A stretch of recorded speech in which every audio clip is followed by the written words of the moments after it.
here I am. I'm live. It's Tuesday morning and it's story time. And story time is meant to be a tender time for authentic connection that allows us, you and me both, to show up, to be seen. And so I came today with a story that I don't really know that I want to share, but I think it's part of the process. It's kind of a culmination of having been at home. It's also a result of getting older.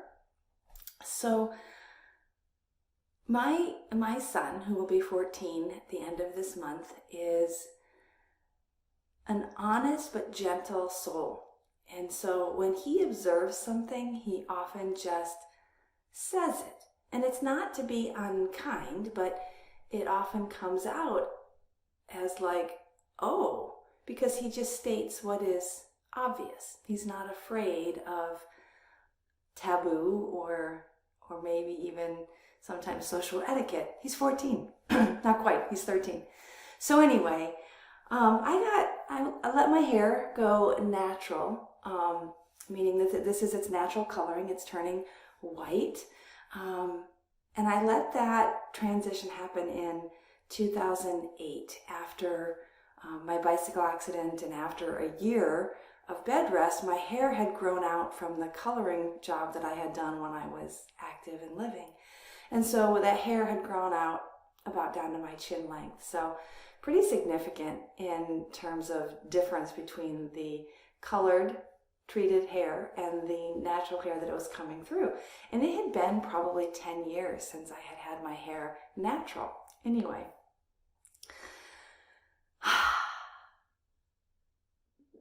the other side of your hair going light is that the other hair goes light as well. So this is what my son said to me as we're sitting at the table, and he just looks at me and he tilts his head and he says, "You don't have any eyebrows."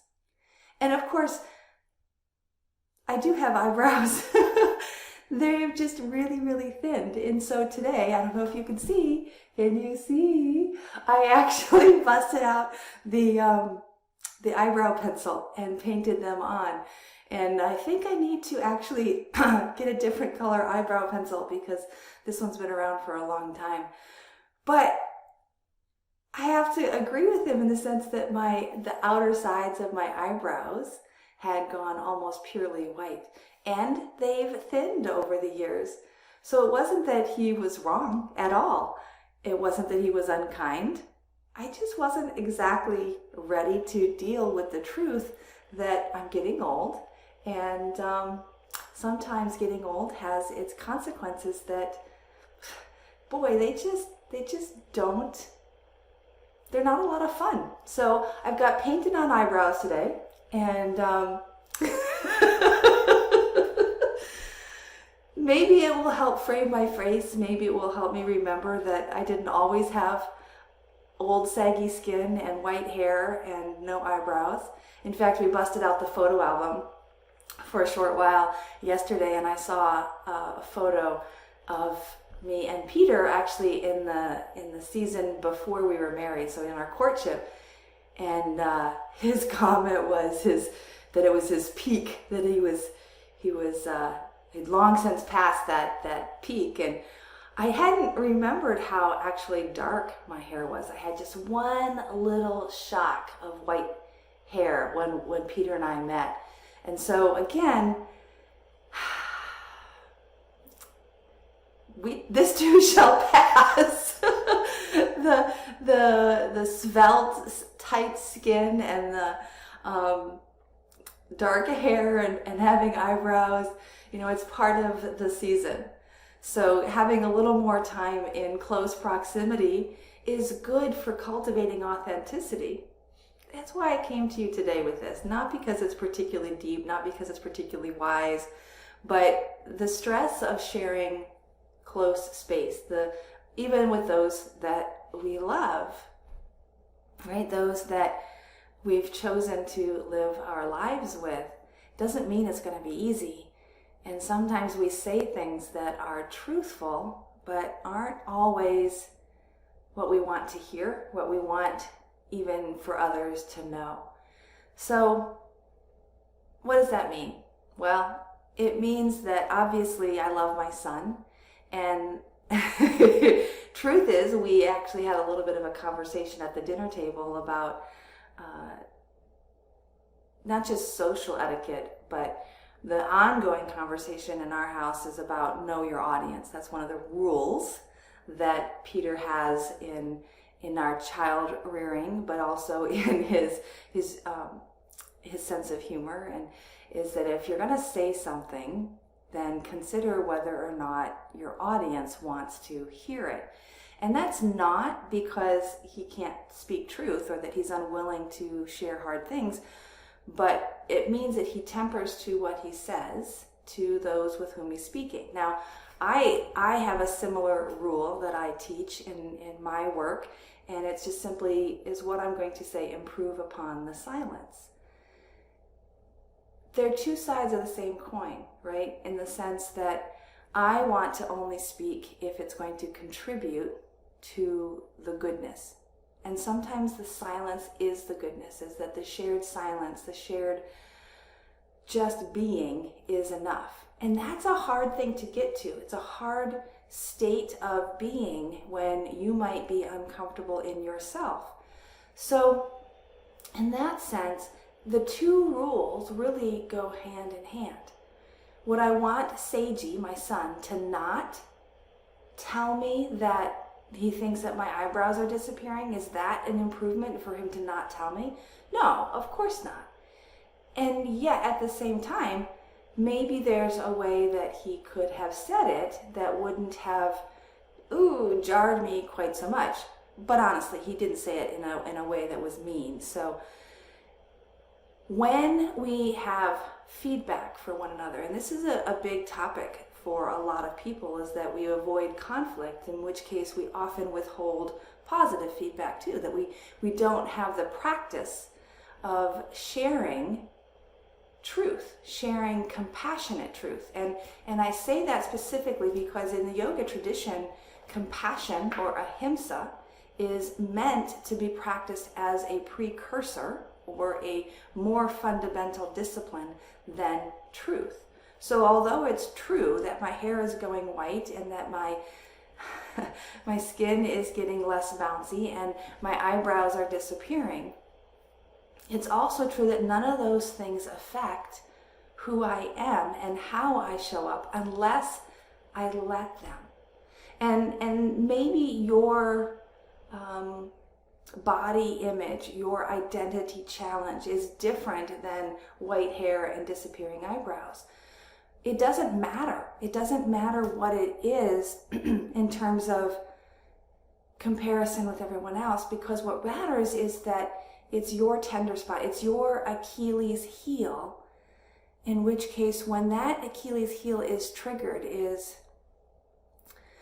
unkindly tweaked or unintentionally tweaked, that in itself can awaken our defenses, and we assume, right, that the other person has all of this ill will or all of this perspective as far as doing it on purpose. And sometimes it is, right? When we live in close proximities and we know each other's weaknesses, when we're in a bad state ourselves, that ammunition can often be used to harm someone, right? Intentionally. Not in our best case scenario, not when we're behaving in our best way, but still, it's a matter of being conscious enough to recognize, when is it important to contribute this perspective? When is silence perhaps a better option? When do I need some space, some time apart? I'm in the bathroom. If you haven't heard from earlier broadcasts, this is where I've gotten to, is that my eldest daughter has come home from school and taken over in my office, and then my husband has come home from work and he's taken over my backup room, which was the family TV room, so he's working in there. And for sound and for all of the other reasons, is that Oh, it's raining. I was going to go outside today, but it's raining, and equipment, technology, and lights and whatnot don't work in the rain so well. So you get to hear the story of my eyebrows disappearing from my master bathroom. Anyway, thank you for joining me today. It means so much to see your names and your faces pop up. I know that you have stories that have been life lessons, stories that are sometimes not always the most pleasant to remember, and then those stories that we love to retell. Now, my dad, he's a good storyteller, and he says that he never lets the truth get in the way of a good story. And the reason that I let him get away with that is because my dad is fundamentally very compassionate. And just like the rules that I've shared with you as far as knowing your audience and practicing silence or practicing compassion before barreling in truth, is that stories connect us. Stories are what remind us that we are human, and that just as much I want to have tenderness and compassion. Yes, this is too brown. really looking at it in this camera is really making my white hair look more white. So I definitely need to look and see if I can get a lighter shade of brow pencil. I tell ya, this is interesting times, right? That more truth is being unfolded as we spend more time together in isolation. And maybe just a touch of boredom gives us the courage to speak out. All right, I'm gonna get on with my day. I can smell that my coffee has brewed. I'm gonna go see if I can, I don't know what I'm gonna do with these. But let me know what you think. No, I don't wanna know what you think. I do, if you could say it with compassion. How about that? Be well. I hope to see you soon. And until we can see each other in real time, I'm here Tuesdays at 9 a.m. for a live story time. I also do a broadcast on my Inspired Living group channel, which is open to anyone who wants to practice the skills of inspired living. And I show up there at 12:30 on Wednesdays for a live coaches chat. And it's just an opportunity to ask your questions and share through dialogue and conversation between the community where the challenges are in living our most authentic and inspired lives. So again, I'm Kimberlyn. This has been Story Time with Life's Work Yoga, and I hope to see you again soon. Be well. Namaste.